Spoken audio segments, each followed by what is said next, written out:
¿Ya tienes palomitas? Siéntate, ya empezó el Taco Podcast.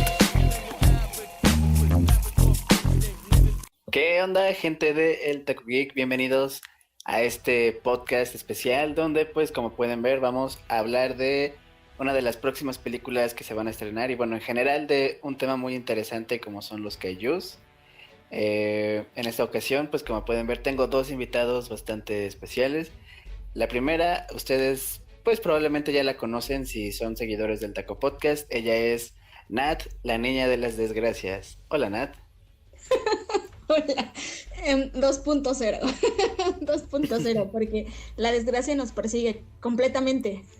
Sí, ahorita les cuento qué onda. Y bueno, también me acompaña Isaac, que al igual que Nat, es un experto en kaijus y en toda la mitología de Godzilla y demás. Hola, Isaac. Hola a todos, un gusto estar aquí. Nada más que otra vez no me avisaron que se tenía que venir con un apodo. No, es que Nat se puso ese apodo ya sola. Literalmente ella dijo, soy la niña de la desgracia. La Ok. la vida me puso el apodo, o sea, yo nada más voy con corriente, o sea, no voy contra corriente, ¿saben? La niña de las desgracias 2.0 más 1. Pues sí, básicamente. Y bueno, sí, como dijo Nat, las desgracias nos persiguen porque el día de ayer habíamos grabado este podcast, pero pues mi hermano está en semana de recuperación y tuvo que usar mi laptop y básicamente destruyó todo. Entonces tuvimos que restablecer la laptop de fábrica y pues bueno, ya le instalé todos los programas, pero pues igual se perdió el podcast de ayer que quedó bastante bien, ¿eh? Actualiza su antivirus, muchachos. Sí, y pues no se queden solo con Windows Defender. Y pues bueno, como ya lo dije, el tema de hoy son los kaijus. Y pues bueno, para que ustedes conozcan la dinámica, básicamente pues tenemos un guión. El guión lo hice yo y Nat me ayudó a corregir cosas, a añadir pues ciertas cositas y demás. Y como lo vamos a hacer es que yo voy a leer el guión, son ciertos temas. Y después de que termine de leer, Nat e Isaac pues van a hablarnos sobre el tema del que hablé y pues yo voy a hacer preguntas y cosas así para que sepan más o menos de cómo va. Y pues bueno, cabe aclarar que yo no soy un experto ni en Godzilla ni en Kaijus. Yo nada más he visto 4 películas del personaje que pues son la del 98, Godzilla 2000, del 2014 y King of the Monsters. Entonces pues por eso es que hoy hay gente que sí conoce del tema. Y pues que sí son los verdaderos expertos sobre Godzilla y los Kaiju. Pero bueno, a ver, para los que no los conocen, vamos a ver, a dejar que se presenten. A ver, ¿quién quiere presentarse primero? Las damas primero. Soy una dama. Hola chicos, soy Nat, ya me conocen mis tragedias, mis desgracias y mis traumas. Entonces, el podcast pasado habíamos platicado sobre que llevamos en la mesa esta discusión desde hace un buen de tiempo y bueno, al fin se nos da y pues no sé chicos, no sé qué quieran saber de mí, pregúntenme lo que quieran saber. He sido fan de Godzilla desde hace, unos buenos 18, 19 años y bueno, aquí estoy. No soy experta porque ya siento todos los comentarios negativos diciéndonos que no sabemos nada, pero, pero nos gusta, ¿no? Nos gusta. ¿Tú qué vas a saber de Kaiju si no naciste en Japón? Pues sí, como lo escucharon, pues este podcast había estado en planes desde hace mucho, mucho tiempo. Literal como un año. O sea, el guión lo tuvimos listo desde desde julio del 2020 y no lo habíamos grabado porque estábamos esperando a que saliera el tráiler de Godzilla vs. Kong. Y pues bueno, salió apenas hace una semana, entonces pues es por eso que ya nos pusimos de acuerdo para grabarlo. Y pues bueno, a ver, Isaac, ¿puedes presentarte?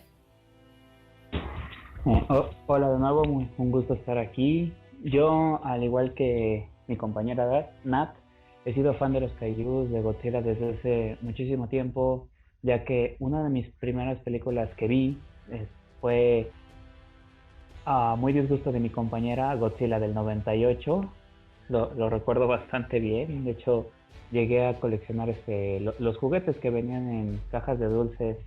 Incluso tenía un vaso que regalaban en los cines, que era la cabeza de Godzilla, pero se perdió.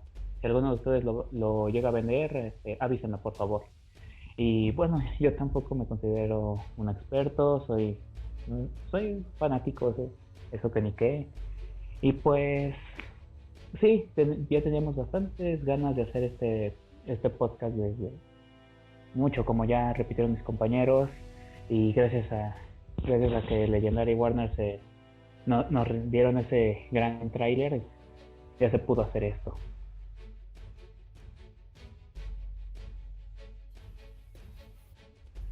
Así es, tal como lo dice Isaac. Y pues bueno, Isaac mencionó algo muy importante que fue pues básicamente cómo conoció al personaje. Entonces, Nat, ¿tú nos podrías decir cómo conociste al personaje? Perdón, se me fue completamente la onda y entré un poco en pánico. How I Met Your Kaiju. Bueno, es una historia muy larga, ya la he contado un montón de veces, pero mi hermano, uno de mis hermanos mayores, era fan. Creo que mi hermano también tuvo un acercamiento por Godzilla del 98 y de ahí empezó como a gustarle, ¿no? Entonces, cuando yo era muy niña, me gustaban mucho los dinosaurios, fui una niña muy curiosa, creo que toda nuestra generación, ¿no? O nos gustaban los dinosaurios o nos gustaba Egipto, o sea, una de las dos cosas. Amén a los dinosaurios. Y con mi hermano empiezo a construir una relación de que nos empieza a gustar películas de Godzilla, ¿no? Y a eso se le suma a mi abuelo. Mi abuelo se dedicaba de repente a encontrar películas y discos muy viejos y si encontraba algo de dinosaurios o de Godzilla, pues no los pasaba, ¿no? Entonces, desafortunadamente mi hermano y mi abuelo ya no están con nosotros, pero bueno, fue algo con lo que yo continué y que me siguió gustando y me gustó un montón, ¿no? Soy media soy media frita y soy media friki en ese aspecto, y pues me late un buen, ¿no? Que de hecho, un paréntesis muy grande y una historia muy grande. ¿Se acuerdan de aquella foto que me hicieron? Creo que fue aquel compañero Axel, de mi cara en el cuerpo de Godzilla de la Showa. Yo creía que era una gallina. Es el que dice, qué rico te voy a comer. El que dice, qué rico te voy a comer. Sí, me acuerdo. Sí, yo igual lo recuerdo. Y mucha gente ahorita me pregunta así como de, ay, ¿por qué pusiste tu cara? Y yo así de, no sé, yo lo pedí, me lo dieron. Y se me hizo muy ad hoc ponerla de foto de perfil de nuevo, o sea, después de 6 años que esa foto existe, ¿no? Sin mencionar también tu foto en el cuerpo del Kaiju. Ay, Dios santo, ya les juro que ya voy a parar con eso de los edits y de poner mi cara en todos lados. pero están chidos. Y bueno, iba a haber otro invitado, pero ayer no pudo venir y hoy tampoco, no sé qué onda. Pero bueno, con los que tenemos, pues es más que suficiente. Y pues bueno, antes de que comencemos, pues ya saben, denle like al podcast, síganos en Spotify, en YouTube, en todas las redes sociales que están en la descripción. Y en YouTube, ya saben, activen la campanita de notificaciones para que les llegue una cada vez que se suba un nuevo video. Y pues bueno, para este podcast los temas principales que vamos a tocar son, en orden, la cronología del personaje, su simbología a través del tiempo, el Monsterverse y Godzilla vs. Kong. Y pues acabando estos temas, Nat e Isaac nos van a hacer el favor de recomendarnos pues películas, cómics y pues todo lo que tenga que ver con los kaijus, lo que ellos consideren que es lo mejor de lo que han visto. Spoiler, hay un gran 98 al final. Y pues bueno, las reglas o bueno, la dinámica del podcast ya se la saben. Yo leo y después ellos hablan para que, bueno, pues para recalcarlo. Pues bueno, ahora sí vamos a comenzar con la cronología del personaje. Apareciendo por primera vez en 1954 en una película producida por Toho Studios, Godzilla ha aparecido en un total de 29 películas japonesas. De igual manera, ha aparecido en 3 películas norteamericanas, de las cuales 2 son parte del Monsterverse, del que hablaremos más adelante. Dentro de la cronología del personaje, existen 3 grandes eras o bloques que son las etapas en Toho, que Godzilla 98 y el Monsterverse actual. Iniciando con Toho, el origen de Godzilla no es realmente claro, solamente se menciona que es producto de la radiación y que es miembro de la especie ficticia Godzillasaurus, muy original, ¿no? Habiendo sobrevivido la extinción en la pequeña isla de Odo, lugar que fue alterado y arrasado debido a pruebas nucleares cercanas, así como por las bombas de Hiroshima y Nagasaki. Sin embargo, su historia tendría diversos cambios a lo largo del tiempo. Por ejemplo, en la película Godzilla vs. King Ghidorah, la gente del futuro mueve a Godzilla con el propósito de que éste no mute debido a la radiación, pero terminan moviéndolo a un lugar donde un submarino atómico lo irradia y lo hace crecer al doble de su tamaño original. Y luego en otra película llamada Godzilla Mothra King Ghidorah Daikeiju Sokogeki, se dice que Godzilla podría ser la fusión de las almas de todas las víctimas de la Segunda Guerra Mundial. Con Toho, Godzilla se ha enfrentado a muchas amenazas, incluyendo alienígenas. En cuanto a Godzilla 98, esta es una de las versiones más decepcionantes del personaje, el cual ve su origen en pruebas nucleares realizadas en las islas polinesias de Francia, y cuyo único propósito en la película es reproducirse y comer pescado.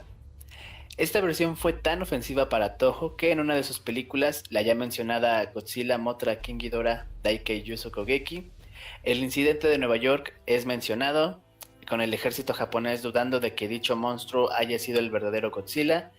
Y en otra película de 2004 llamada Godzilla Final Wars, la versión del 98 vuelve a aparecer, pero ahora es rebautizada como Zilla nada más, y es asesinado fácilmente por el Godzilla real.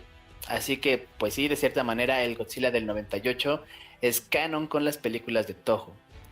Adicionalmente, una serie animada sirvió como secuela de la película, con el personaje principal, Nick Tatopoulos, enfrentando a diversos monstruos. Finalmente, se llegaron a planear secuelas para esta versión, pero al final no se pudo por cuestiones de derechos y la ausencia del director Roland Emmerich, quien debía dirigir la película de El Patriota. Esta película fue tan decepcionante para todos, incluido el estudio, que se llegó a rumorear que la secuela en realidad sería un reinicio. Y pues finalmente este reinicio llegaría en 2014 con la película Godzilla. Pero del Monsterverse no vamos a hablar en este momento porque ese es un tema posterior. Y bueno, volviendo con Toho, pues la historia de Godzilla se divide en otras 3 etapas más pequeñas, que son la etapa Showa, que abarca de 1954 a 1975, y que es una amenaza lenta, o sea, pasa de ser un villano a defensor de Japón frente a otras amenazas. La segunda etapa es la etapa Heisei, que va de 1984 a 1995, donde de nuevo vuelve a destruir Japón y a otros monstruos, pero sin defender a los humanos necesariamente. Y la tercera etapa es la etapa Millennium, que va del año 1999 al presente, y pues es donde Toho decide reconstruir el mito y le da un enfoque más adulto a las historias del personaje. Adicionalmente existe una cuarta etapa, que es la etapa Reiwa, pero esa actualmente no se considera como una etapa por sí sola, sino que es como que una subdivisión dentro de la etapa Millennium, porque todavía es muy pequeña, entonces nadie la considera como que una etapa por sí sola, y nada más comprende las películas de Shin Godzilla y la trilogía animada de Netflix. Entonces, amigos, ¿qué pueden decirnos sobre todo esto? Ok. Bueno, una pequeña corrección. La era Millennium abarca desde 1999 hasta 2004 con Godzilla Final Wars. Bueno, sobre el origen de Godzilla es algo que ya hemos platicado en diferentes ocasiones. Es lo curioso de todo es cómo en varias interpretaciones tiene un origen distinto, como ya lo remarcó mi compañero Ajax. Y igual como lo llegó a mencionar mi compañera Nat, todos tienen que ver con un diferente trasfondo. Eso en un momento Nat se los va a explicar más. Hola.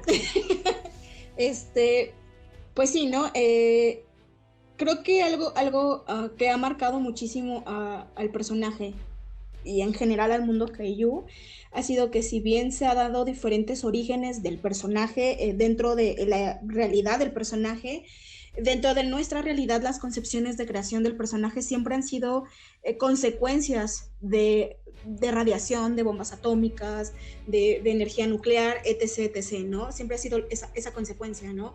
Que ha sido, pues, vaya, un parteaguas para abrir una discusión.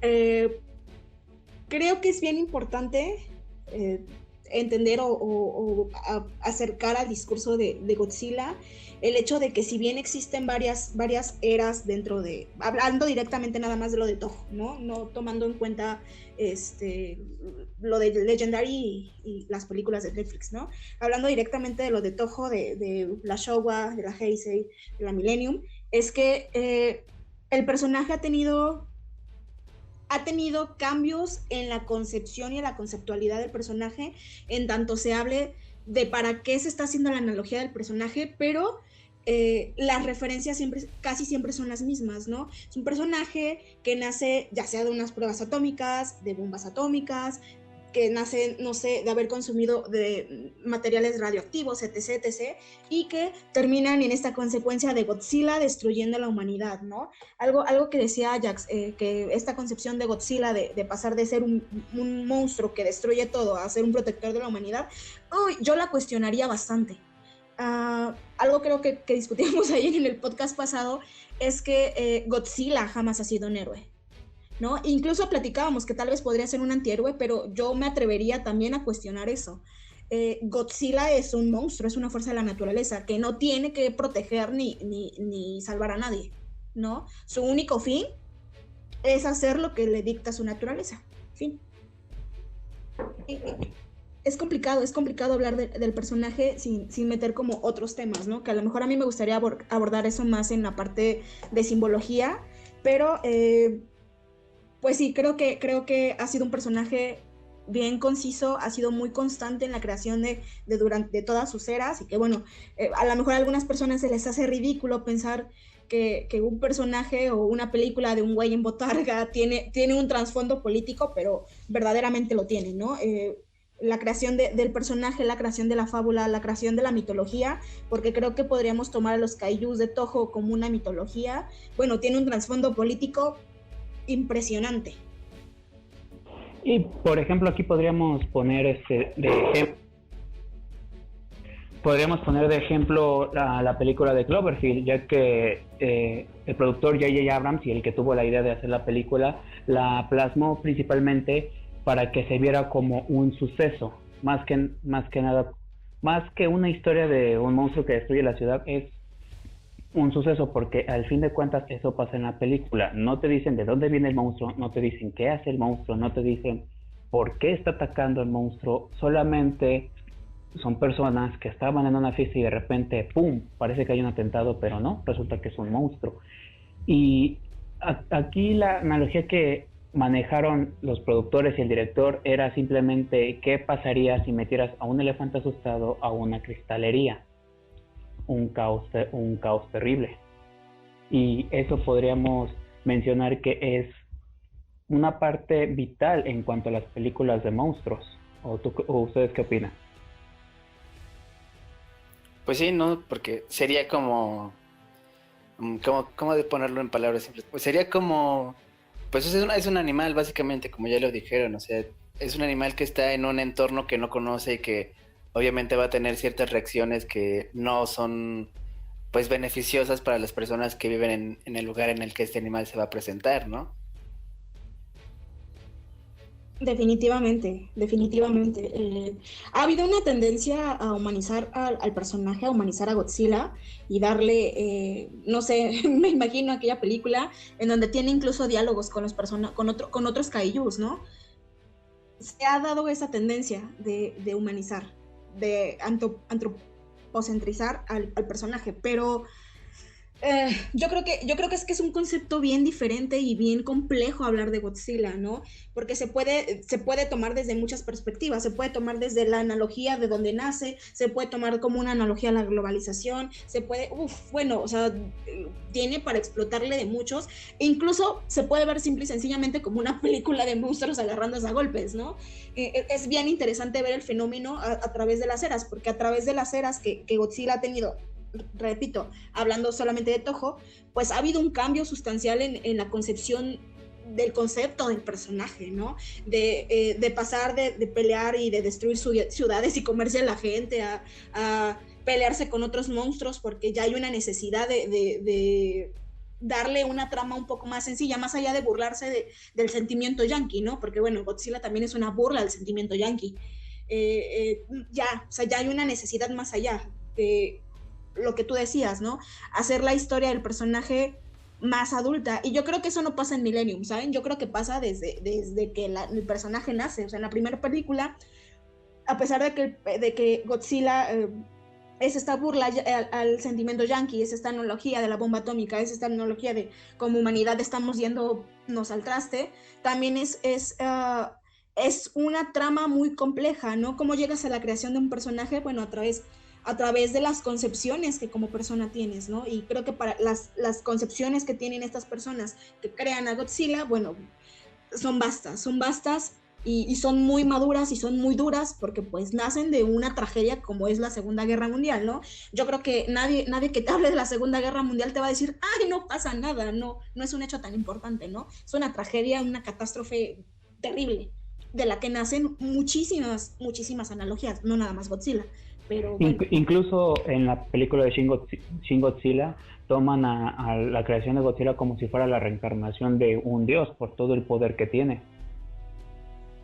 Claro, y que de hecho lo platicábamos, ¿no? Tal vez pueda incluso ser la reencarnación o la encarnación del miedo, o sea, bueno, pueden ser como muchas cosas.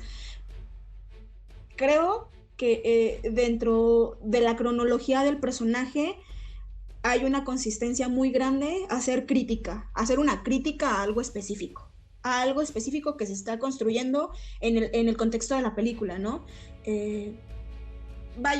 Tal vez suena un poco loco decir, ¿cómo rayos van a hacer una crítica social o una crítica política o una crítica de lo que sea a través de un personaje que tal vez ni pueda existir y son monstruos y cosas de guerra y no sé, ¿no? Pero recuerden, amigos, South Park hace lo mismo. Exacto, o sea, ha existido durante mucho tiempo y por ejemplo, hay una diferencia muy grande entre hablar de Godzilla y hablar de, ¿cómo se llama esta película? De hecho, creo que es una película americana o mexicana de una araña gigante que va comiéndose a todo mundo. Es viejísima, es como de los años 60 más o menos.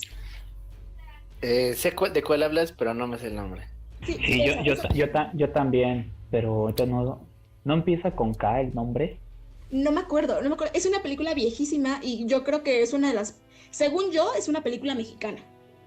O es una película con directores mexicanos. Una bronca así. Pero es viejísima, es como de los años 60. Es una película que todavía está blanco y negro y que justamente solamente es un monstruo araña gigante que se va comiendo a la gente y la película no tiene sentido, nada más. Es una creación a partir de bueno, en ese momento Godzilla era un boom y King Kong era un boom y se trata de hacer esta película que no tiene nada de crítica social, ¿no? Que nada más es un monstruo comiendo gente.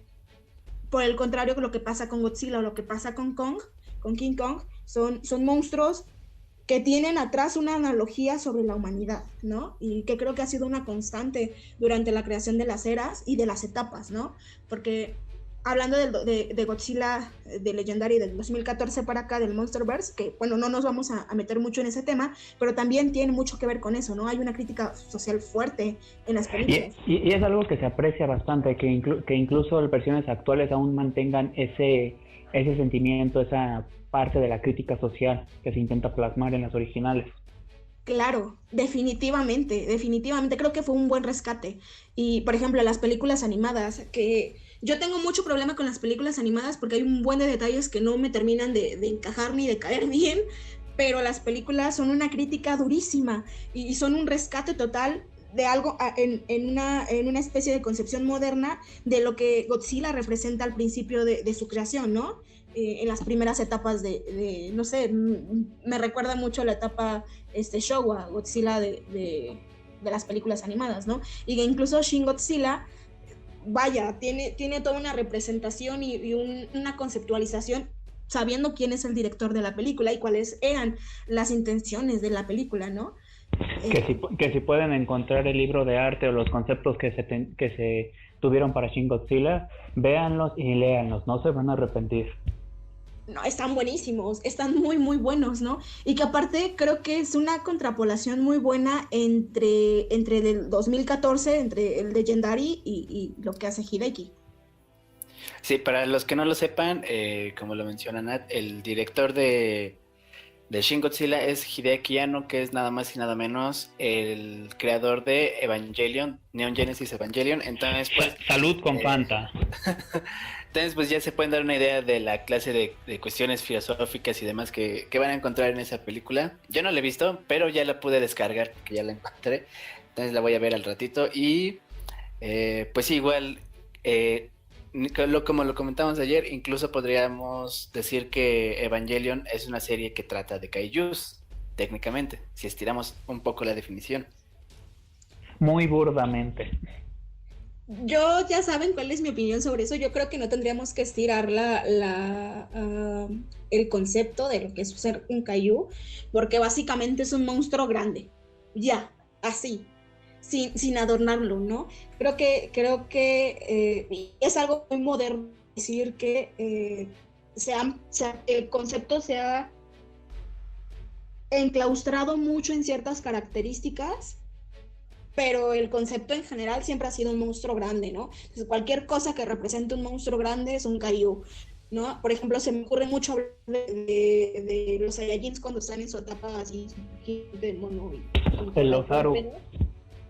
Son kaijus, o sea, sí, definitivamente son kaijus, ¿no? Los dragones son kaijus, o sea, bueno. Un ejemplo sencillo serían los villanos de los Power Rangers cuando crecen.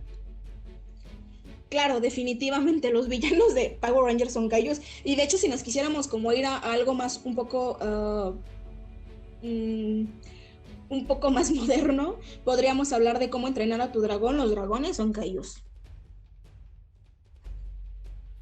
Los alfas principalmente porque eran los más grandes. Ya les escucharon, un kaiju nada más es un monstruo grande. Y pues, ¿qué pasó? ¿Quieren seguir discutiendo de este tema? Pues si quieres pasamos al otro. Ok, bueno, entonces vamos a seguirle con el siguiente. Y pues bueno, pasando al siguiente tema, que es la simbología a través del tiempo. Bueno, aquí, pues de aquí va a salir muchísimo. Y Nat incluso preparó algunas notas de cosas que ella cree que faltaron el día de ayer. Entonces, pues va a salir muchísimo más. Entonces, vamos a empezar con esto. El personaje de Godzilla no solamente es entretenimiento, sino que tiene una muy rica simbología, viendo reflejado su origen tanto dentro como fuera de su universo ficticio, en el lanzamiento de las bombas nucleares en Hiroshima y Nagasaki al final de la Segunda Guerra Mundial, siendo el personaje en sí mismo una metáfora del desastre nuclear, pero también referenciando la fortaleza que los mismos japoneses vieron en sí mismos, así como su poderío durante la guerra. O sea, en resumen, los japoneses plasmaron en Godzilla las diferentes virtudes que vieron en ellos mismos, siendo una especie de homenaje a sí mismos, así como una metáfora de la ansiedad que causa la posibilidad de una guerra nuclear, un horror que ellos experimentaron de primera mano. Este horror es algo que el mismo Godzilla lleva en su diseño, siendo lo más evidente su piel, y es que Eiji Tsubaraya, diseñador del personaje, se basó en los queloides, que son crecimientos anormales en cicatrices de personas que se expusieron a radiación. Bueno, estos queloides fueron implementados en la piel del personaje. Lógicamente, esto fue causado por la radiación a la que Godzilla se ha visto expuesto, y por lo tanto no solamente es una representación de una amenaza nuclear, sino que también es una representación de las víctimas de esta al ser él mismo una víctima más, cosa que es mucho más evidente en la reciente película de Shin Godzilla.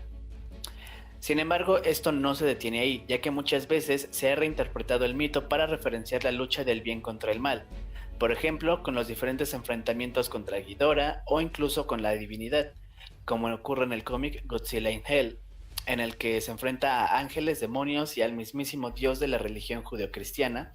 Ese cómic yo lo leí y no le entendí nada, pero Nat sí le entendió. Más aún, los cambios que ha sufrido Godzilla y toda su franquicia a lo largo de los años han sido reflejo de los cambios sociales e históricos que han acontecido a lo largo de su existencia.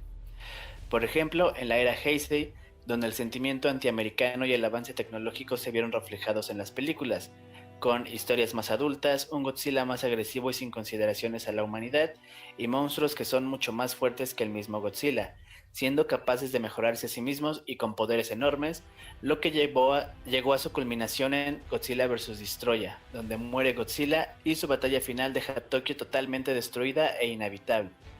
De igual manera, se han visto metáforas de la extrema derecha japonesa en la era Millennium, y recientemente se han tocado temas filosóficos en la era Reiwa, que como dije solo tiene a Shin Godzilla y la trilogía animada de Netflix, por lo que todavía no se considera como tal una era. Bueno, Godzilla ha sido un hito cultural enorme, teniendo un gran éxito que se ha extendido a lo largo de casi 70 años de existencia y teniendo presencia no solo en películas, sino también en animaciones, videojuegos, juguetes y cómics, llegando incluso a ser embajador cultural de Japón. Entonces, amigos, ¿qué tienen que decirnos sobre esto? Bueno, Nat, creo que tú tienes mucho que decir, así que te dejo la palabra. Ok, gracias.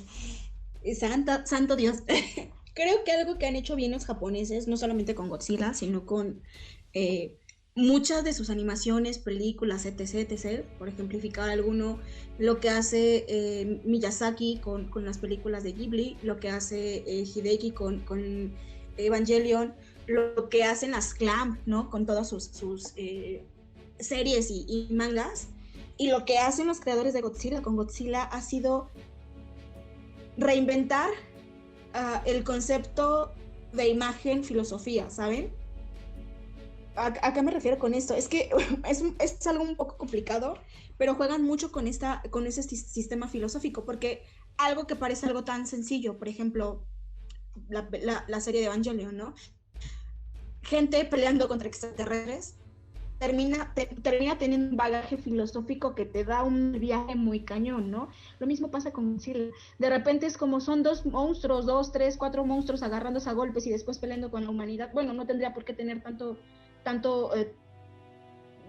consternación política y bagaje filosófico, pero lo tiene, ¿no? Creo que es uno de los puntos que más me gusta y que más disfruto de los largometrajes, cortometrajes, animaciones, etc. de las cosas japonesas, que ha sido algo muy bien logrado, ¿no?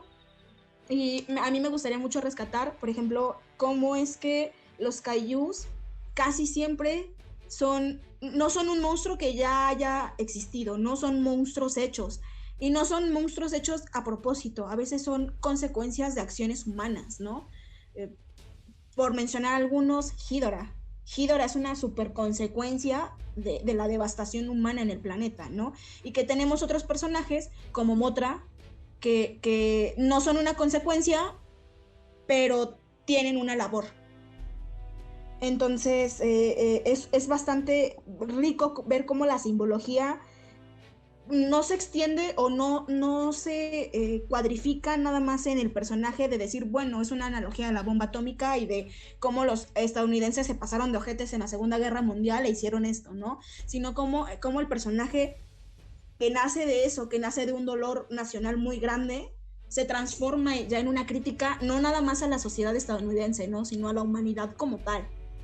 Y que no nada más es el personaje, ¿no? Absolutamente todos. De hecho, incluso los personajes humanos en las películas de Godzilla tienen una carga simbólica grandísima, ¿no? Por ejemplo, las relaciones, que creo que es lo que ayer hablábamos, ¿no? Las relaciones que tienen algunos kaijus con los humanos, ¿no? No sé, podríamos referirnos a la relación de Mothra con las gemelas, o una muy particular, ¿no? La de King Caesar, que nace de una canción y que la canción la sabe un niño. O la relación... O por ejemplo la más reciente que se vio en el tráiler de Kong, que sería con la niña pequeña. Sí, y que de hecho desde El Rey de los Monstruos esa relación está, ¿no? La Millie Bobby Brown, ay Dios mío, con Mothra. También en el manga de Cloverfield se menciona que los monstruos llegan a tener una especie de relación con algunas personas. Y puede ser tanto una relación una especie de protector como una relación, ¿cómo puedo explicarlo?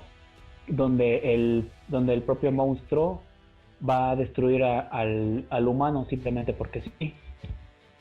Claro, definitivamente. Es que yo creo que hablábamos de eso ayer y hablamos de eso hace un ratito.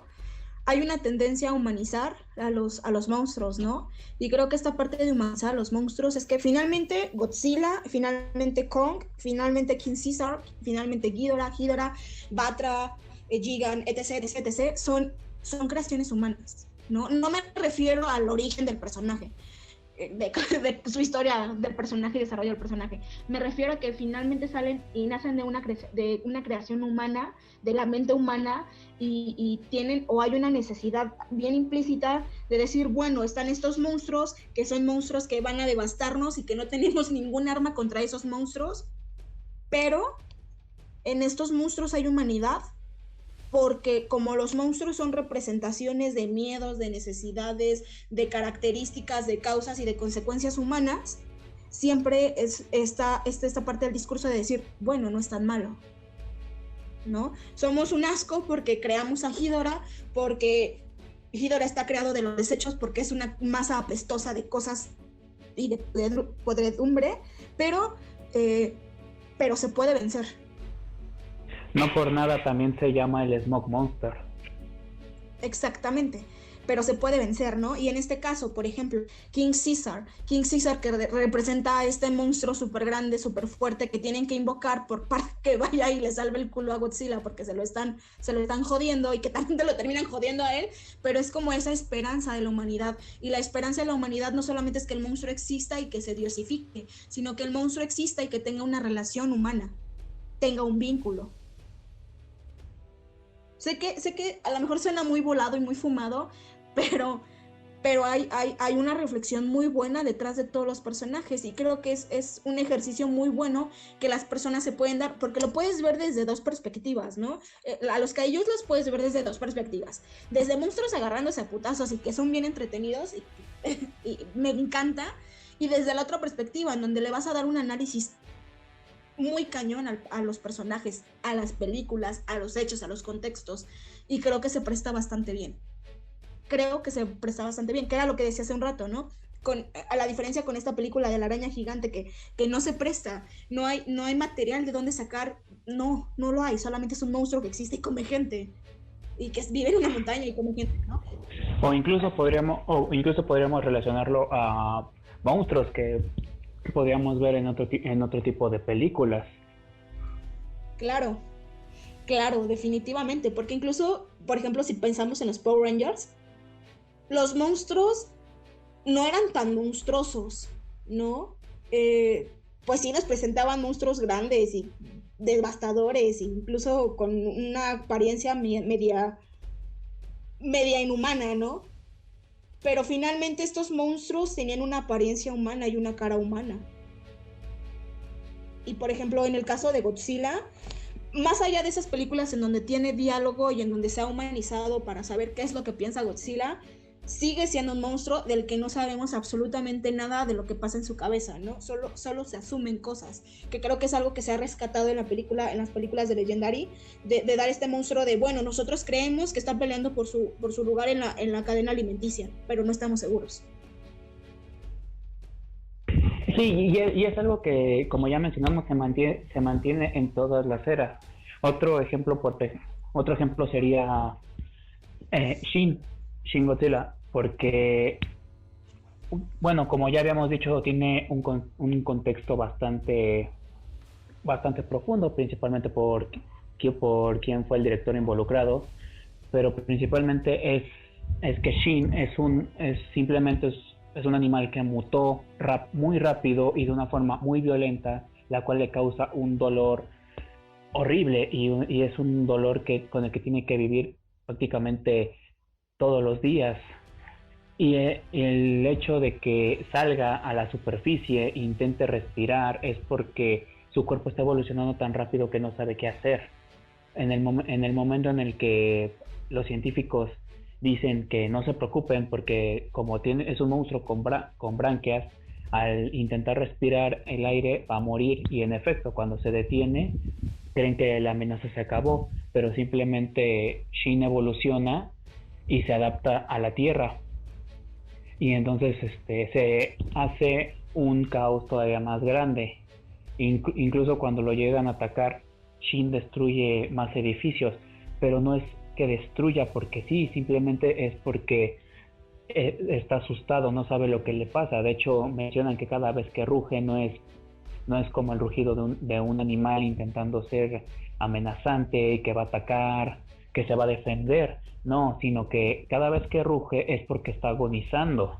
Y justamente eso es lo que pasa cuando lo atacan. Incluso cuando corre a toda velocidad para regresar al agua, no es porque esté perdiendo contra el ejército ni nada de eso, sino que está generando tanto calor que puede morir, y él no sabe por qué está pasando eso.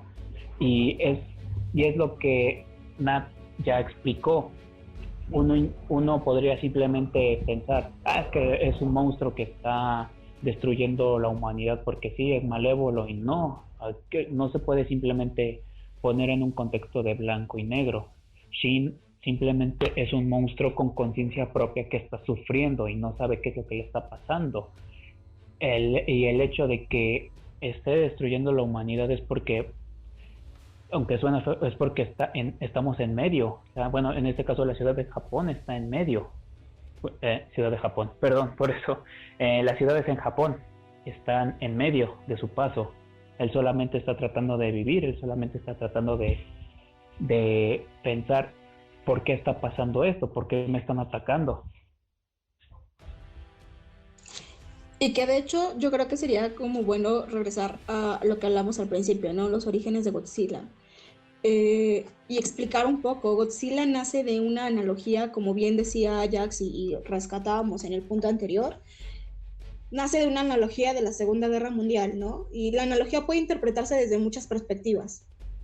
El hombre creó la bomba atómica y Godzilla es una creación de la naturaleza para vengarse. Puede ser una. La otra puede ser, Godzilla es un resultado de la avaricia y del coraje humano, ¿no? Casi todas van de la mano, lo que decíamos hace un ratito, ¿no? Son una consecuencia de una causa. Y la otra cosa, ¿no? Por ejemplo, hablando específicamente de Shin Godzilla, para mí Shin Godzilla representa varias cosas, ¿no? Representa la evolución humana y representa el miedo humano. Porque lo que decía Isaac, ¿no? ¿Qué pasa si metes a un elefante bebé o a un elefante adulto a una cristalería? Bueno, se arma un caos, ¿no? Y en este caso, ¿qué pasa si tú acorralas a un gato que no sabe quién eres? Va a tener miedo y te va a atacar.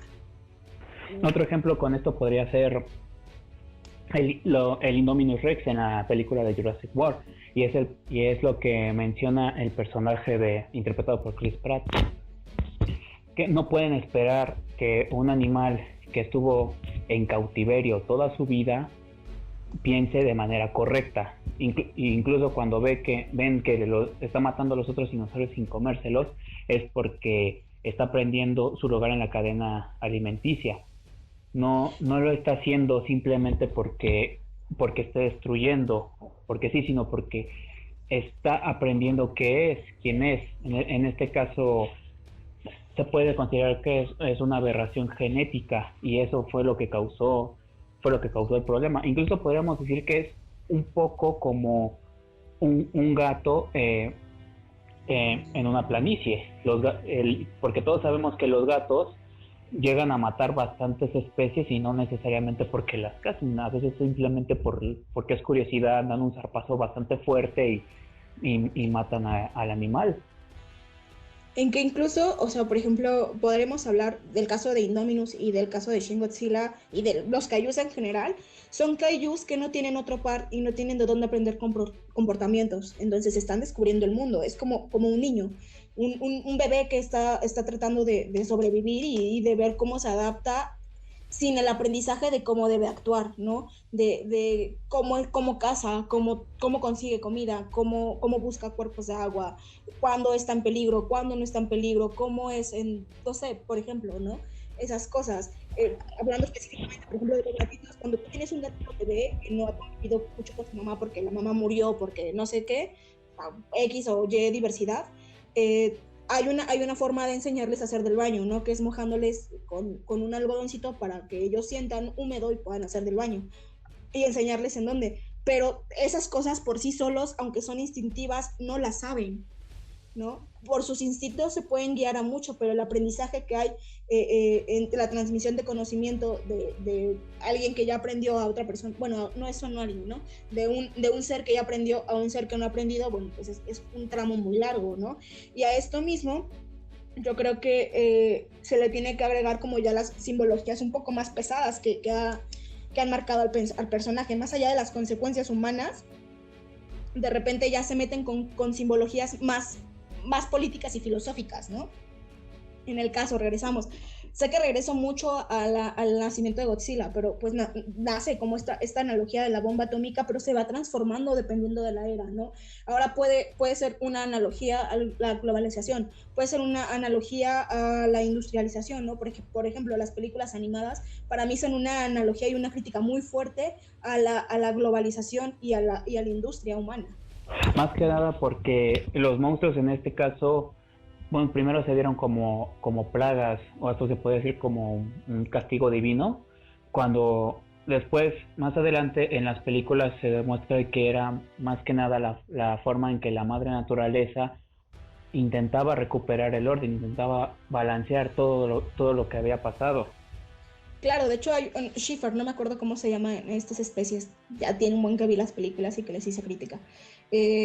Uno de ellos dice, ¿no? El que es el sacerdote, le dice, hace un comentario y hay un diálogo muy bueno que dice que Godzilla es el martillo que azota a las civilizaciones que han creído que los planetas son suyos y que la naturaleza está para domarla, ¿no? Bueno, básicamente es eso. Y ha sido un concepto que se ha ido transformando, pero que siempre va como en una misma línea, que sigue una misma lógica, ¿no? Castigar a la humanidad por las cosas horribles y atroces que hace.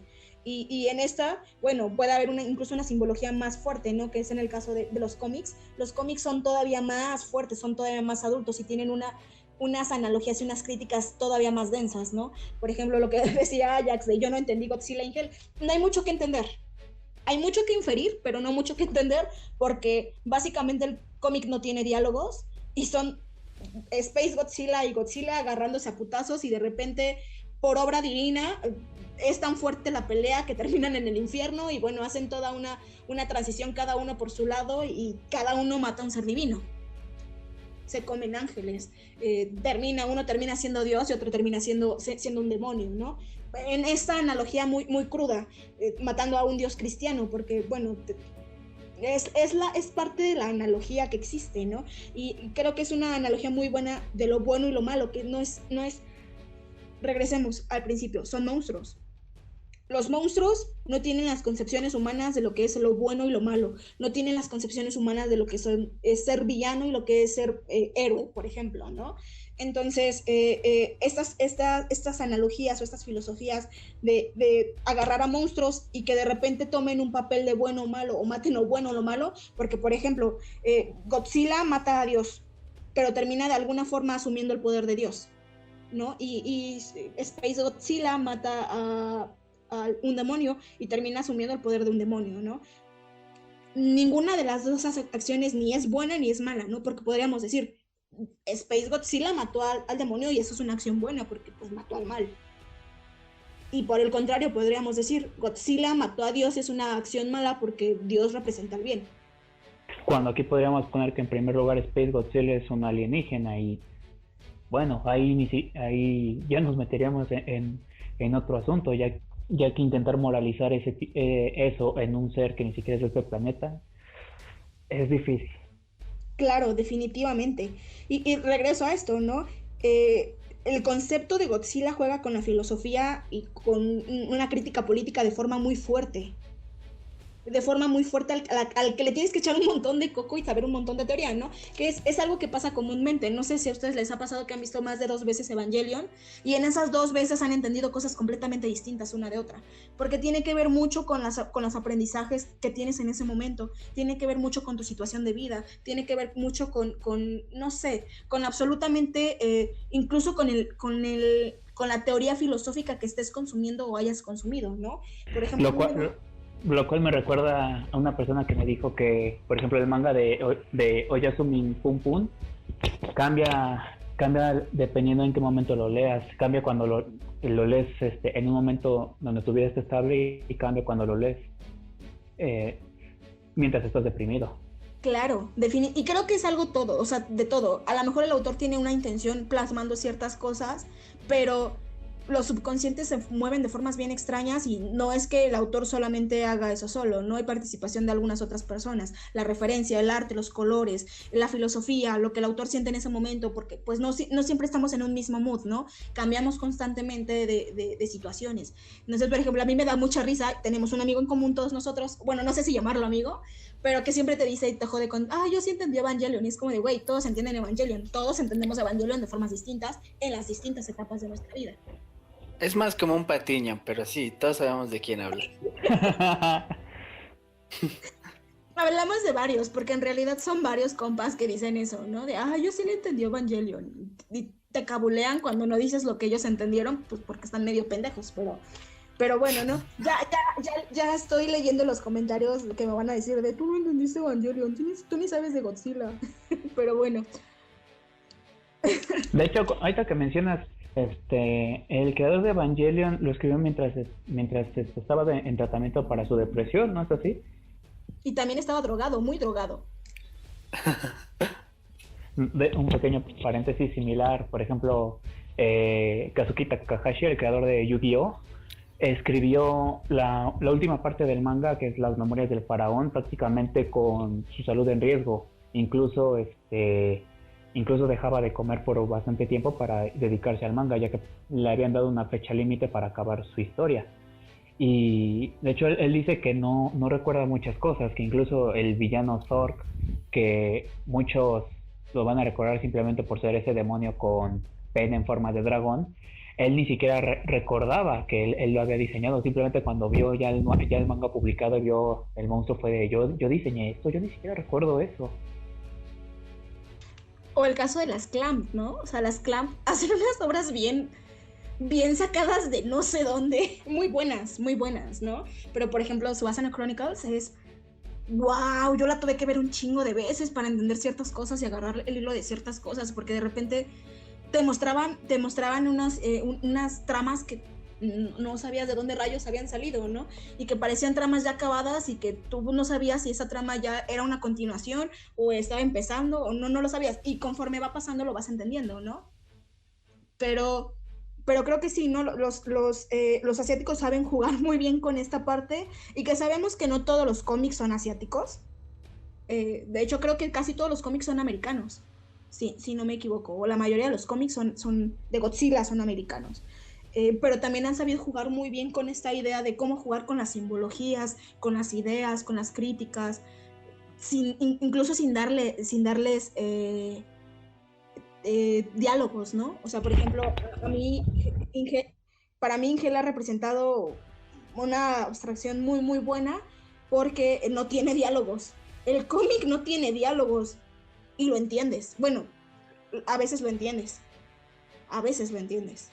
O por ejemplo, el cómic de Godzilla Awakening, que estaba relacionado con Godzilla de 2014, que más adelante hablaremos, donde se menciona que gracias a la explosión de la bomba en Hiroshima fue que el propio Godzilla despertó, y no solo eso, sino que también el Kaiju, el Shinomura, si no mal recuerdo así se llama. Uh-huh. Sí, que es un tema que vuelven a tomar en el de Aftershock, ¿no?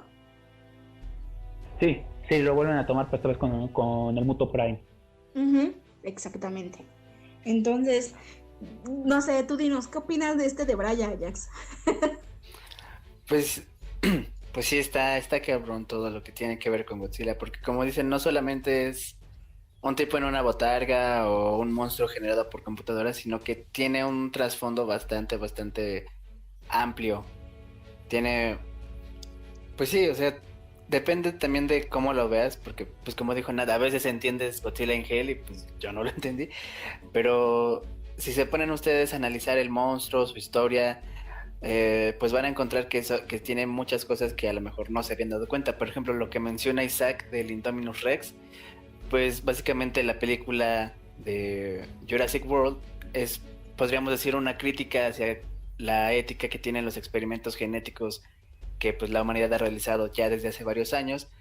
A lo mejor eso es algo que tú no notas la primera vez que la ves porque pues crees que es nada más una película de dinosaurios y de, mira, es un dinosaurio malo, hay que matarlo, pero pues la verdad es que muchas obras que a lo mejor tú no crees que tienen un trasfondo, realmente sí lo tienen. O incluso en lo que pasa con los mismos Velociraptors, que el personaje de Owen Grady simplemente los está entrenando entre comillas, porque él nunca dice que es su entrenador, simplemente porque es su trabajo, mientras que el otro personaje, el otro personaje, no recuerdo bien su nombre ahorita, los intenta utilizar como un arma militar. Y entonces es incluso algo que le reclama a Grady, es de, o sea, el dinosaurio ya sabe sentarse y lo primero que quieren hacer es mandarlo a matar gente. Que es complicado, que es complicado, ¿no? Porque, por ejemplo, a mí Jurassic, la primera vez que la vi, me dio un feeling... bueno, no, ni siquiera fue la primera vez que la vi, porque la neta, la primera vez que fui a ver la de Jurassic Park, para mí era como de, wow, dinosaurios de nuevo, no quiero saber nada, ni quiero analizar, ¿no? La tercera o cuarta vez que vi la película, me recordó mucho a la crítica que se le hacía a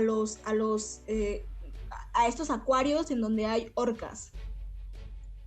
Y en donde las orcas terminan asesinando de repente a sus entrenadores por todo. El documental de Blackfish, ¿no? Blackfish, o sea, por ejemplo, Blackfish, ¿no? Blackfish fue un documental muy fuerte, es un documental muy fuerte, pero no, o sea, me refiero directamente a la película, ¿no? ¿Cómo se puede relacionar uno con otro? El hecho de que tengas estos seres vivos que tienen necesidades completamente distintas a las humanas y de repente los tengas encerrados en un espacio con ciertas limitaciones, con cierto tipo de alimento, y que tú como humano quieras humanizar, hacer que aprendas ciertas cosas por medio de, no sé, de tácticas, esta teoría de premio y aprendizaje, ¿no? Por ejemplo. Y te sale el tiro por la culata porque te traicionan, según la idea humana, los animales te traicionan y en realidad no son animales siendo animales. Pero justo, es como la analogía que nace después de que tú te concentras ya en ver más allá de lo bonito que se ven los dinosaurios o de lo aterrador que son los dinosaurios, ¿no? O sea, por ejemplo, a mí Jurassic Park, las primeras películas me daban mucho miedo. Me daban mucho miedo. Sí, güey, eran películas de terror para mí, me ponían muy ansiosa. O sea, que escenas de los morros se encierran en la cocina y los velociraptors van a abrir la puerta. Joder, que sí me daba una ansia ver esa escena. O el dinosaurio con la membrana amarilla. Esa escena, la primera vez que la vi me puso muy nervioso y cuando el personaje se salva por ponerse la capucha, yo pensé que ya se podría salir, pero justo cuando se la termina devorando, sí me sacó un susto cuando era niño, cuando la vi por primera vez. Es medio traumante la película, ¿no? Pero ya después, cuando eres un poco más... le puedes ver más allá, ¿no? Porque creo que algo que se tiene que hacer con las películas, con las series, con los cómics, con el manga, es inferir más allá, es leer entre líneas. Porque a veces las intenciones de los autores no son tan explícitas, justamente porque puede haber un problema, ¿no? Criticar de repente ciertas cosas o hacer mención de ciertos acontecimientos genera un repudio, ¿no? Y genera censura. Entonces, leer entre líneas creo que es lo correcto para ver en todos los sentidos, en todas las películas, porque sí, yo soy de la idea de que todas las películas, o al menos la mayoría, tiene una crítica detrás, ¿no?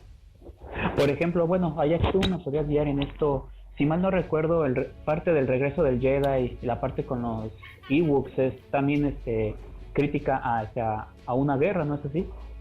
La verdad es que eso sí no lo sabía. Oh, perdón. Nos has fallado. La traición, hermano. Bueno, es que a mí la verdad es que así cosas como Marvel, Star Wars y así, me gustan las historias de ese universo, pero no me interesa tanto así como saber lo que hay detrás. Entonces, por eso hay muchas veces, por ejemplo, en los cómics, pues sí hay un buen de cómics que me gustan, pero realmente no sé ni quién es el autor porque no me tomo el tiempo de checar eso. Claro, y creo que, o sea, está chido verlo así, todo. Porque es bien divertido ir al cine a ver, por ejemplo, en el caso no sé, del Rey de los Monstruos, ver a 3, 4 monstruos agarrándose a madrazos, ¿no? Es bien divertido. Y bellamente visual. Y sí, y yo, por ejemplo, yo me la pasé bomba con mis sobrinos viendo esas películas, ¿no? Porque eran como de, wow, Ghidorah está pegándole a no sé quién y volando y sus alas, y era muy divertido, ¿no? Pero ya después te ponías a analizar ciertas cosas y decías, bomba, así está cañón esto, ¿no? Pero Como la analogía de cuando Ghidorah llama a los titanes, se puede interpretar de hecho con un salmo de la Biblia cuando describen a Satanás. Claro. Todas esas interpretaciones que le das tú a partir de tus conocimientos están muy, muy densas, ¿no? Y de repente te dan un mal viaje. A mí me malviaja mucho ver Guerra Mundial Z, o sea, me malviaja muy cañón porque empiezo a pensar un buen de cosas. Es una película que yo no puedo ver tranquila porque me malviaja mucho. Pero Y actualmente tampoco la podríamos ver bien. no creo que es algo que queramos ver, la verdad. Me malviajaba mucho antes, ya tiene muchos años que no la veo y no la quiero ver, la verdad. Pero sí, ¿no? ¿Cómo lo puedes ver desde esa perspectiva de ver, bueno, nada más de ver la historia que te están presentando y también de leer entre líneas? Creo que ambas son válidas, pero de repente sí se prestan a malas interpretaciones, ¿no? Por ejemplo, ahorita con la serie que va a haber de Sandman, me da mucha risa que la gente se esté quejando de que Lucifer va a ser morra, que va a ser representado por una morra, y es como de, güey, si te das cuenta que es un ser que no tiene género, es un ser divino que no tiene género. Pero bueno, esa es otra historia. Pero justo, creo que ambas formas de ver los materiales están bien, pero también es muy rico saborear toda la parte simbólica, la parte de crítica, que es un ejercicio bastante rico para, de repente, para tener una conversación media trillada con alguna persona, ¿no? Principalmente. Pues sí. Bueno, sobre los simbolismos, yo estoy de acuerdo con Nat, y a mí también me han encantado cómo varias cosas cambian y cómo encajan bastante bien, como lo mismo de que dijo lo mismo de Ghidorah, del Smoke Monster, cómo es una consecuencia directa de los humanos, cómo es nuestra culpa, y al mismo tiempo algo que también es nuestra culpa, como lo es Godzilla, se encargue de eso. Y de hecho, y no solamente en este tipo de películas, lo repito, el ejemplo de Cloverfield, que en este caso es un monstruo bebé que simplemente está asustado, no sabe qué está pasando, y por desgracia aparece en una ciudad, en una de las ciudades más pobladas del mundo, y siembra el caos. Y como le repetía, la pregunta es ¿por qué? Pero en realidad no es una respuesta que se pueda simplemente resolver de una manera fácil. Simplemente es algo que pasa, en este caso es un desafortunado accidente. O por ejemplo, en este caso incluso podríamos mencionar lo que pasa en la película de Kong, Skull Island, que bueno, ahorita que me lo pongo a pensar, varios de los sucesos que tienen que ver con el Monsterverse, principalmente con el despertar de los enemigos, es causa de los propios humanos, ya que, bueno, por ejemplo, lo que mencioné en el cómic de Godzilla Awakening, ya que con la detonación de la bomba en Hiroshima se despierta el monstruo Shinomura. Con los experimentos que ocurren en el Pacífico, se terminan de despertar los mutos. Con el uso del aparato del Orca es que se despierta Ghidorah y empieza todo el desmadre. E incluso también podríamos decir que por la intromisión de los humanos, que en este caso sería el acelerador de oxígeno. ¿Sí se llama Sinat, el arma? Creo que estoy confundiendo el nombre. Sí. Bueno, gracias. Gracias a esa arma es que Godzilla se debilita bastante, ya que si no mal recuerdo el director dijo que de no haber utilizado ese arma, Godzilla bien pudo haber derrotado ahí a Ghidorah, y por, entre comillas, ayuda de los humanos es de que meten todavía más la pata y todo se arruina. Y en el caso de Kong es la misma intromisión de los humanos por querer explorar, entre comillas. Bueno, sí, entre comillas, porque en parte sí era explorar lo que era la isla Calavera, y la otra parte era simplemente evitar que cualquier cosa que estuviera ahí pudiera hacerle daño a los humanos. El único problema es de que pues era un lugar que estaba sumamente alejado de cualquier civilización avanzada. No había realmente ninguna amenaza, y de hecho con las bombas es que despiertan a los Skullcrawlers, y ahí es donde se genera su propia amenaza. Y de hecho podríamos mencionar un guión de uno de los personajes de los militares, de que a veces no sabemos que hay un enemigo hasta que vamos a buscarlo. Y en ese caso podríamos mencionar que son los mismos humanos por querer intentar defender querer defender lo suyo, simplemente meten todavía más la pata y lo joden todavía más. Si no mal recuerdo, me recuerdo un guión del Capitán América que menciona cada vez que quieren acabar una guerra que nadie ha empezado, solamente los inocentes mueren.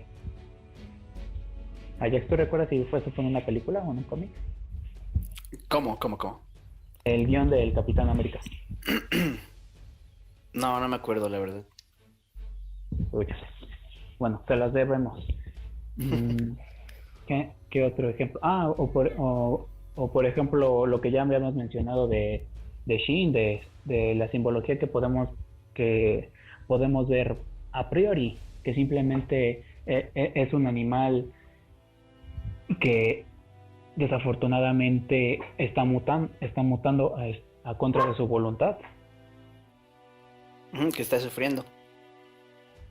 Sí, que está en constante dolor, pero no es por su elección, es simplemente porque empezó a vivir donde estaban los desechos, los depósitos tóxicos. E incluso es una escena muy buena, y más que nada por la canción que suena cuando Shin está arrasando la ciudad y deciden atacarlo. Aquí también podríamos decir que es una comparativa a lo que dijo Nat sobre el poder de los estadounidenses, ya que los japoneses en Shin Godzilla deciden estudiarlo e intentar frenar su avance. E incluso me parece que otros países intentan ayudar, y Estados Unidos es prácticamente el primero en decir yo ayudo, yo voy a bombardearlo, y me parece que no les parece buena idea, pero después los terminan, les dan el permiso del bombardeo y logran hacerle daño a Shin, y justo es donde pasa la escena del aliento atómico, que suena una canción que curiosamente la letra son los pensamientos de Shin en ese momento, que como menciona de si muero en esta tierra, alguien lo sabría, y se menciona, tiene un paralelismo con lo que mencionan de que los monstruos son una tragedia andante, ya que no fue su elección ser gigantes, no fue su elección ser tan fuertes o tener un poder destructivo inmenso, y que entre comillas lo utilicen en contra de nosotros. Bueno, en este caso hablando de, como ya mencionamos, cuando se ve todo con trasfondo, porque pues simplemente también podríamos decir, mira, es un monstruo gigante que sabe que es fuerte y tiene poder y va a destruir la Tierra porque sí. En este caso, repito, con lo de Shin, en la canción se menciona que se menciona su sufrimiento, él lo describe. Por ejemplo, cuando menciona en una parte que él solamente se quiere deshacer del vacío que está sintiendo, de ese vacío que lo está matando, y él lo único que hace es defenderlo. Y por ejemplo, y retomo lo que dijo Nat sobre la analogía al poder estadounidense, ya que cuando Shin empieza a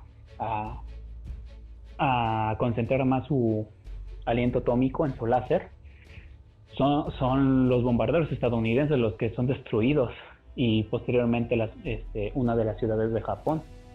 Y curiosamente después ya no autorizan ningún otro bombardeo, y me parece que Estados Unidos ya no se vuelve a meter.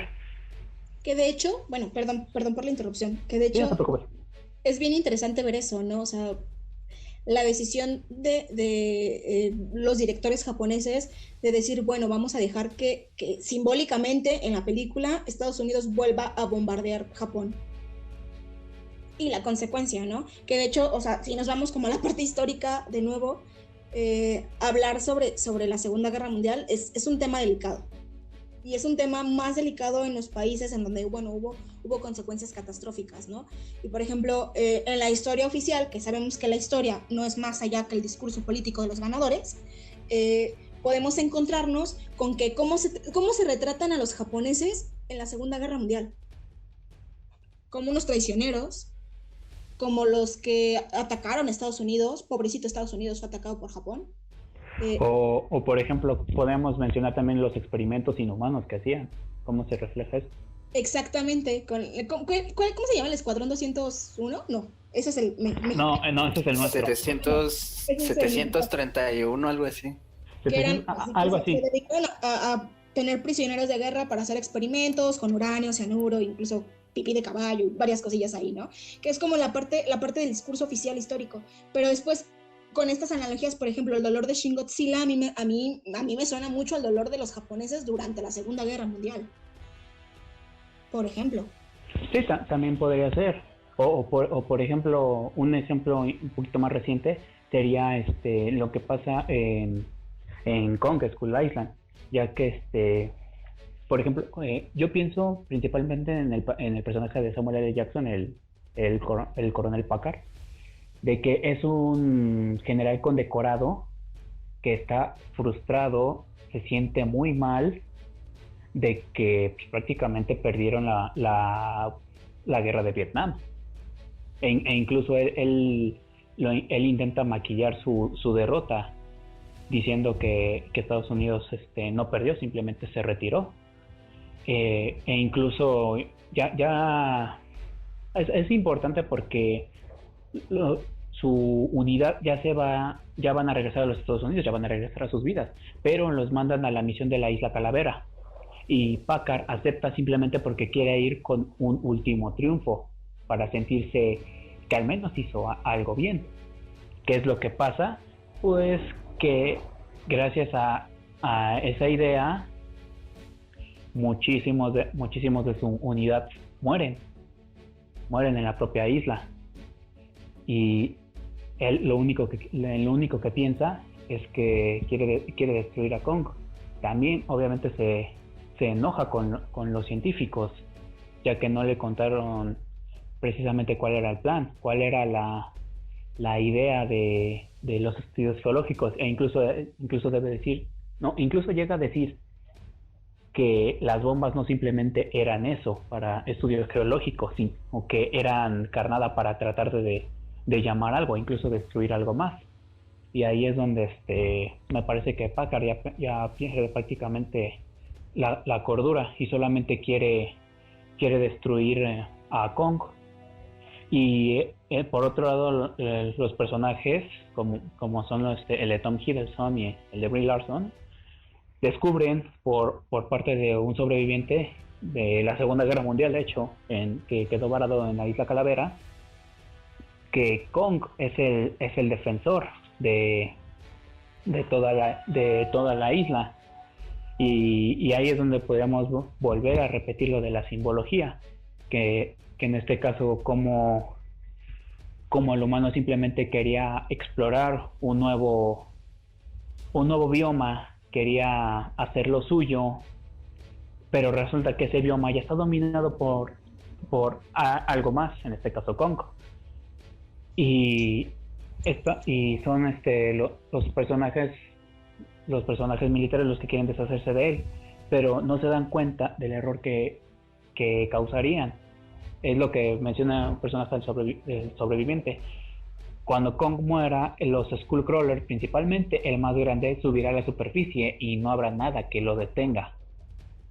Pero eso le importa al coronel Packard. No, él solamente quiere vengar nada más la muerte de su pelotón, de sus hombres, y más que nada porque está en su conciencia, porque fue su culpa, entre comillas, haber llevado a la gente a la Isla Calavera.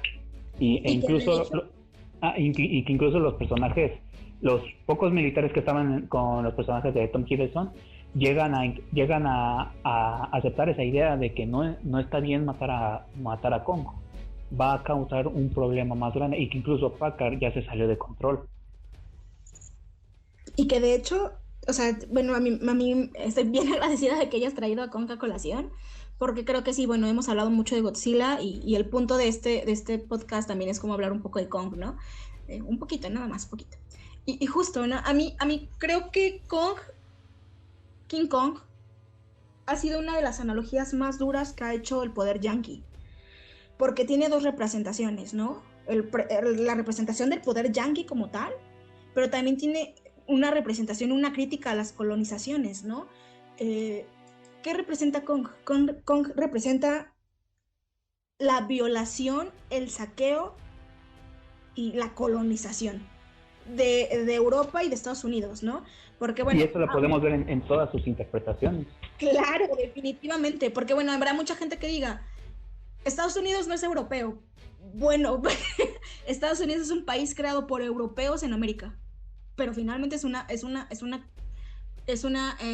línea de Europa, ¿no? Es occidental, es eurocentrista. Estados Unidos es el Europa, ¿no? Entonces, bueno, tenemos como esta crítica. Kong es una crítica y una representación así, fidedigna, de un hecho histórico muy cañón, que es la colonización de Europa en África. El saqueo de Europa en África, ¿no? Y por ejemplo, esta analogía de los Tepacráneos. me parece que va hacia eso, ¿no? El saqueo de recursos naturales, y de repente no hay recursos naturales, ¿y de qué te vales? De nada, ¿no? Incluso podríamos mencionar eso, que, bueno, aunque no soy fan de la película, pero eso también podríamos mencionar que es un punto central en la película de Avatar, la de los monos azules. Claro, sí, definitivamente. Muchas de estas películas hacen una referencia a ese hecho histórico, ¿no? A ese ademán, ¿no? De querer, sí, van a matar a Godzilla, a King Kong, por ciertas cosas, pero también hay una segunda intención, ¿no? El saqueo de recursos naturales, el saqueo bueno, depende de la película que estés viendo, ya sea de diamantes, de algún metal precioso, de algún elemento natural que se necesite, necesario, gas, etc, ¿no? Se necesita quitar a Godzilla de ahí, a Kong de ahí, porque bueno, finalmente Kong les está representando un trastapié, y bueno, no es tan bueno, ¿no? Y lo tienen que quitar de ahí. Y de hecho Kong termina siendo un recurso natural, un recurso de entretenimiento, como eran los circos humanos, ¿no? O sea, por ejemplo, me remonta mucho a cuando los europeos sacaban a ciertos personas, o ciertas personas de su comunidad, de sus grupos poblacionales, para exhibirlos como si fueran, no sé, como un circo, ¿no? De velo, tiene la piel muy negra, velo, tiene los labios diferentes, velo, su pigmentación, su cabello, su esto, su aquello, ¿no? Kong pasa a ser eso. La representación de Kong pasa a ser eso. Sí, de hecho, y como en este caso se le sale muchísimo de control, y más que nada, y ahí tenemos las famosas escenas de Kong trepando el Empire State. Sí, ese es el edificio, ¿no? Claro, definitivamente. Entonces, que es duro hablar. Yo creo que sí, no soy muy fan de Kong, la verdad, no me gustan mucho las películas de Kong, me aburren bastante, pero creo que es una representación muy fidedigna de un horror humano que puede representar dos filos, ¿no? Porque la analogía la hacen los yankees de, güey, nos pasamos de lanza con todos los países africanos, pero también de repente Kong es usado como, mira, nosotros somos el poder yankee, ¿no? Creo que es a lo que nos vamos a referir en un apartado un poco más adelante cuando hablemos de Kong versus Godzilla y de Godzilla versus Kong. Es una representación del poder yankee. Hablando de representaciones, ¿cuál podrías decir que es, bueno, ustedes cuál podrían decir que es su versión favorita de Godzilla? Bueno, sabemos que ya todos se interpreta como una consecuencia grave sobre la radiación, un defensor de la Tierra, que en este caso, bueno, defensor entre comillas, más que nada se trata de equilibrar la naturaleza. De hecho, eso es lo que dice, a eso se refiere el personaje de Serizawa en Godzilla 2014. La naturaleza tiene una forma de restablecer el balance, que en este caso sería Godzilla. O, por ejemplo, simplemente un ente, entre comillas, que trae destrucción, que podríamos decir que es Shin o el Godzilla de la era Heisei, del retorno a Godzilla. ¿Ustedes cuál versión les gusta más, por así decirlo? Pues es que como yo no he visto nada, bueno, casi nada, yo diría que la de Legendary. ¿Por? Pues porque está chido. No, pues te digo, o sea, yo no, es que pues la parte de las de Legendary, pues nada más he visto la del 98 y pues no. Y Godzilla 2000. A esa Nat le encanta la simbología del pescado.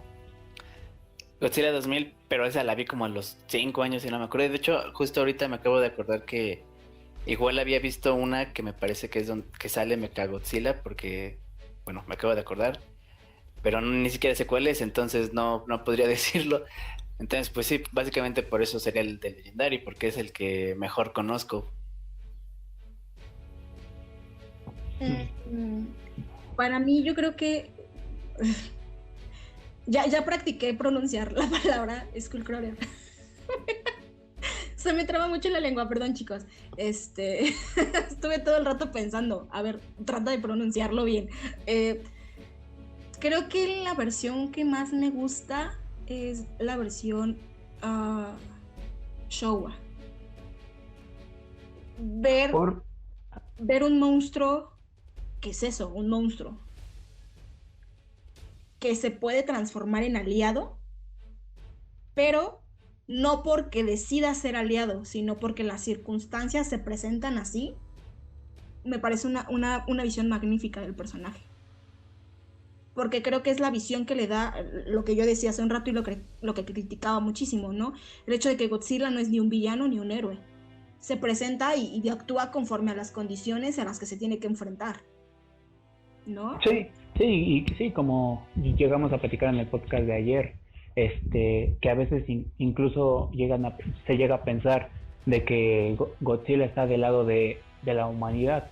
Un ejemplo que pusimos en el podcast de este pasado fue que muchos se consideraban que Godzilla era un héroe por haber matado a los Mutos en la película de 2014, que simplemente vino a defender las ciudades, cuando no es así, simplemente atendió a un orden natural, ya que los Mutos eran una especie que estaban prácticamente diseñadas, entre comillas, ¿verdad?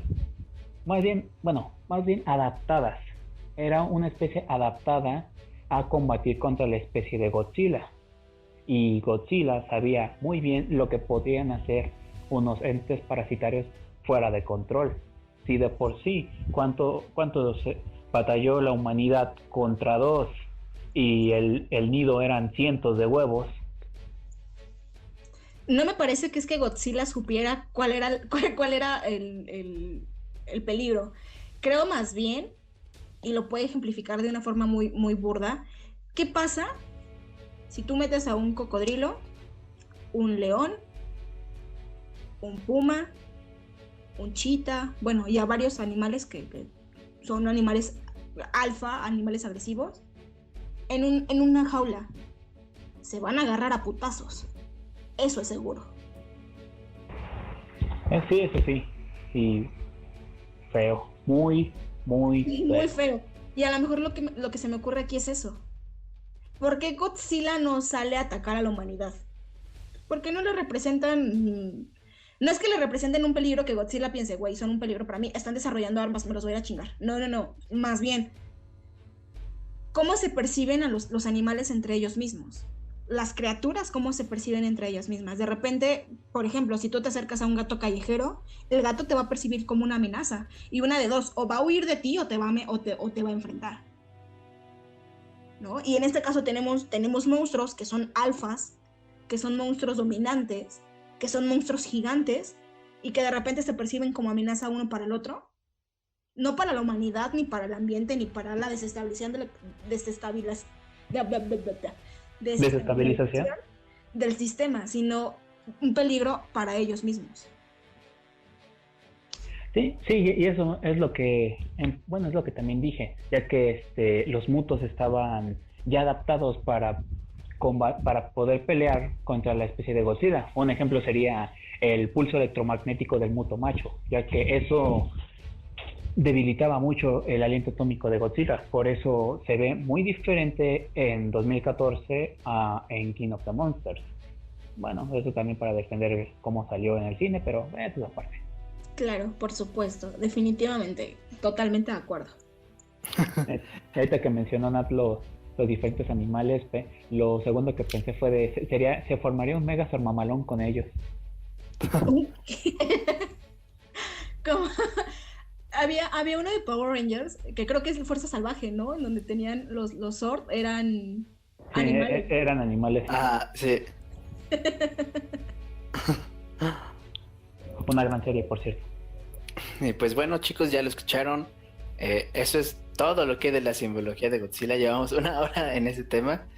Pero como les decimos, pues es porque el personaje tiene un trasfondo, una simbología bastante rica. Entonces, pues no podía ser de otra manera, ¿verdad? Entonces, pues bueno, ya vamos en la mitad de los temas que tenemos.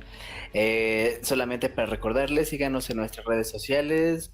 Todo va a estar en la descripción del video. Y recuerden compartir este podcast con quien ustedes creen que son grandes fans de los kaijus o que les podría interesar. Y bueno, vamos a ir con el siguiente tema, que es el Monsterverse. Esto es todo por hoy. ¿Te quedaste con ganas de más? Links en la descripción.